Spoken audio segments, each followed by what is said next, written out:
bersatu dalam doa.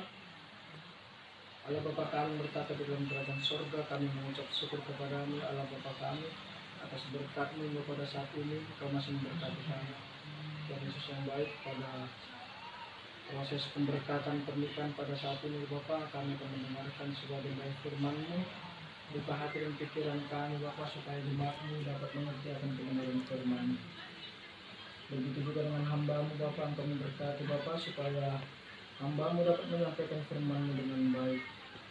Di dalam nama Yesus Kristus kami berdoa dan mengucap syukur kepada-Mu. Amin.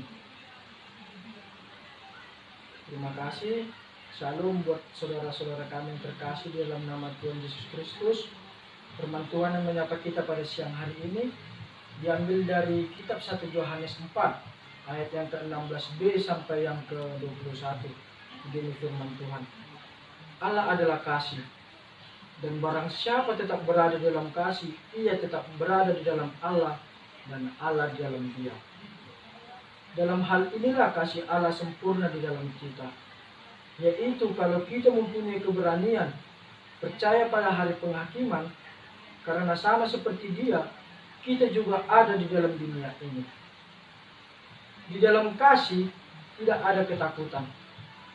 Kasih yang sempurna melenyapkan ketakutan. Sebab ketakutan mengandung hukuman, dan barang siapa takut, ia tidak sempurna di dalam kasih. Kita mengasihi karena Allah lebih dahulu mengasihi kita. Jikalau seorang berkata, aku mengasihi Allah, dan ia membenci saudaranya, maka ia adalah pendusta. Karena barang siapa tidak mengasihi saudaranya yang dilihatnya, tidak mungkin mengasihi Allah yang tidak dilihatnya. Dan perintah ini kita terima dari Dia, barang siapa mengasihi Allah, ia harus juga mengasihi saudaranya. Demikian pembacaan firman Tuhan, yang dimana saya mengambil tema, yaitu temanya dengan kasih. Pada pemberkatan pernikahan pada saat ini, mengapa saya mengambil temanya kasih? Bagaimana kedua mempelai nanti jika bila dipersatukan di dalam nama Allah Bapa dan Putra dan Roh Kudus, mereka akan bersatu dan kalian akan bersatu dan menjadi keluarga. Mengapa saya ambil temanya kasih? Supaya kita saling mengasihi. Bagaimana kamu, baik itu mempelai laki-laki maupun mempelai perempuan, itu saling mengasihi. Bagaimana kamu saling membangun bersama, membangun keluarga yang harmoni, yaitu keluarga yang takut akan Tuhan dan keluarga yang penuh kasih karunia dari Allah. Jadi di sini saya mengambil ada empat contoh dari kasih. Yang pertama, Allah adalah kasih. Dan yang kedua, kasih adalah berani dan percaya pada hari penghakiman. Dan yang ketiga, kasih melenyapkan ketakutan. Yang keempat, mengasihi saudara atau sesama. Dari keempat contoh tersebut, dapat kita renungkan bagaimana kita saling mengasihi, baik itu di dalam kita mengasihi Allah, kita mengasihi dengan kasih kita berani dan melenyapkan ketakutan. Seperti yang di ayat yang ke-18, di dalam kasih tidak ada ketakutan. Bagaimana kita melawannya itu? Yaitu kita dengan memiliki kasih, yaitu kasih dari Allah.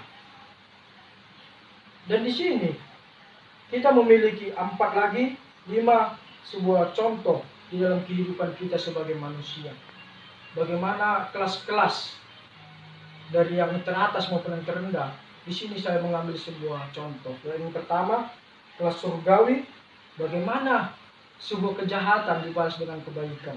Yang kedua, kelas Kristiani, bagaimana kelas ini mengajarkan sebuah kebaikan. Dan yang ketiga, kelas manusiawi, yang dimana sebuah kebaikan dibalas dengan kebaikan. Bagaimana orang berbuat baik kepada kita, kita balas dengan kebaikan.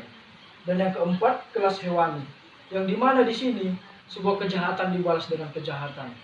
Dan yang kelima, kelas setani, yaitu sebuah kelas yang kebaikan. Kebaikan, kita melakukan kebaikan tetapi dibalas dengan kejahatan. Itulah yang merupakan kelas setani. Jadi di dalam kehidupan kita yang sekarang ini, terutama bagi kedua mempelai yang akan berumah tangga ataupun yang akan berkeluarga, bagaimana kita memiliki kasih yang dari Allah, yaitu kasih agape, yang itu merupakan kasih yang tidak bersyarat.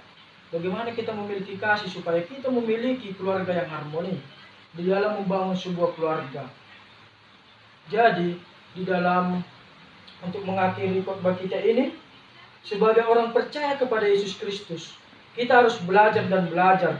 Hendak semakin hari kita terus naik kelas, sampai kita dalam kesempurnaan dalam Kristus di kerajaan-Nya. Terima kasih, kita berdoa. Terima kasih kami ucapkan kepada-Mu, ya Allah Bapa kami berkata dalam kerajaan surga. Kami sudah selesai mendengarkan sebagian dari firman-Mu. Biarlah firman-Mu dapat kami tanamkan dalam tubuh kami, ya Bapa. Ya Bapa, begitu juga dengan jemaat-Mu, ya Bapa, pada saat ini akan berumah tangga, ya Bapa. Engkau memberkati Bapa supaya menjadi keluarga yang harmoni dan hidup di dalam kasih karunia Engkau. Terima kasih Bapa, dalam nama Yesus kami berdoa dan mengucap syukur kepada-Mu. Amin.